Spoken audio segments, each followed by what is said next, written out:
Experiência vicária e estratégia de pacing. Você já escutou falar desses dois termos? Esses termos são extremamente relevantes e hoje é o nosso assunto para falar um pouquinho no Fisiortopedia Responde. Mas antes de eu chegar no assunto, não esquece de curtir, comentar e ligar o sininho para toda vez que tiver vídeo novo, você receber a notificação. Então, bora lá para a resposta e conversar sobre esses termos super interessantes. Então, a experiência vicária, ela vem muito dessa aula do Gabriel Comério, né? E ele fala muito sobre autoeficácia, que foi um dos grandes focos de estudo dele em toda a formação aí. E é um termo que vem muito relacionado ao termo do Bandura, né? Que é um dos grandes caras que propôs toda essa parte e todo esse entendimento do que a gente tem de autoeficácia, né?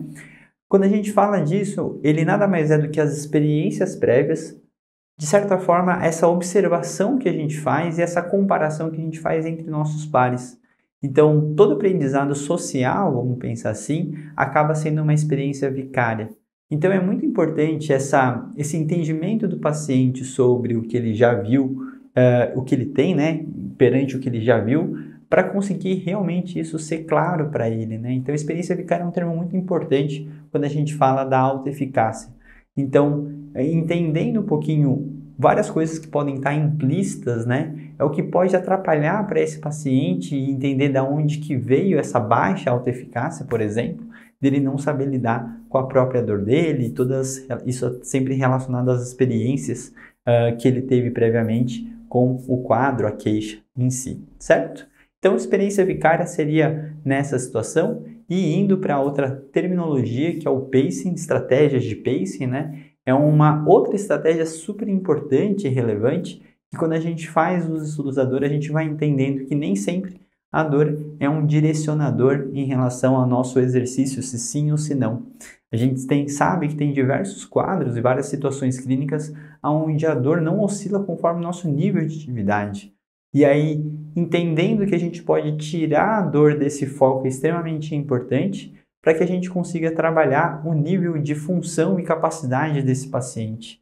E quando a gente faz esse pace, a gente acaba literalmente ignorando a intensidade da dor, mas tentando fazer estratégias de aumento literal, né, planejadas, para que a pessoa, por exemplo, né, numa caminhada, fala assim, a gente gostaria que você caminhasse agora 15 minutos diariamente. Então, na primeira semana você vai andar todos os dias 15 minutos.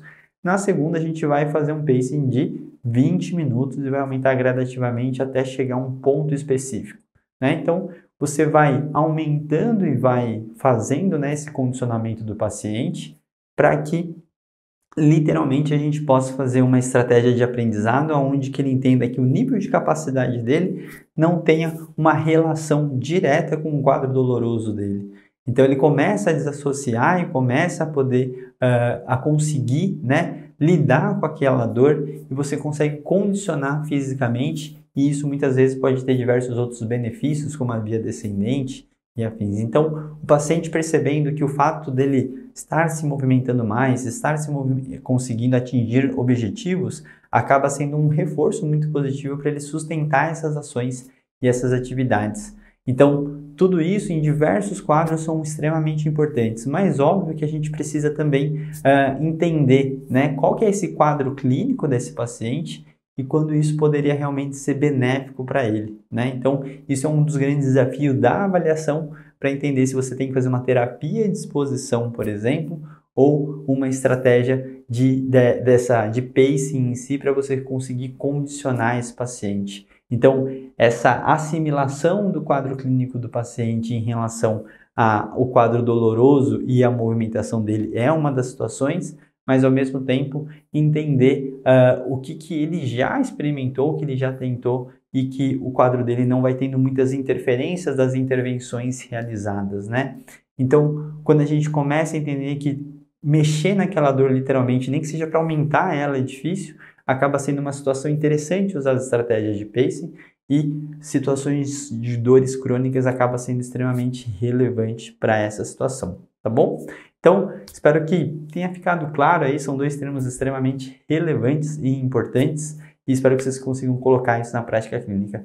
Se alguma dessas explicações não ficaram claras, é só deixar aqui embaixo que a gente responde o mais breve possível, mas não esquece de curtir, comentar e mandar para o máximo de pessoas possíveis. Um grande abraço, valeu!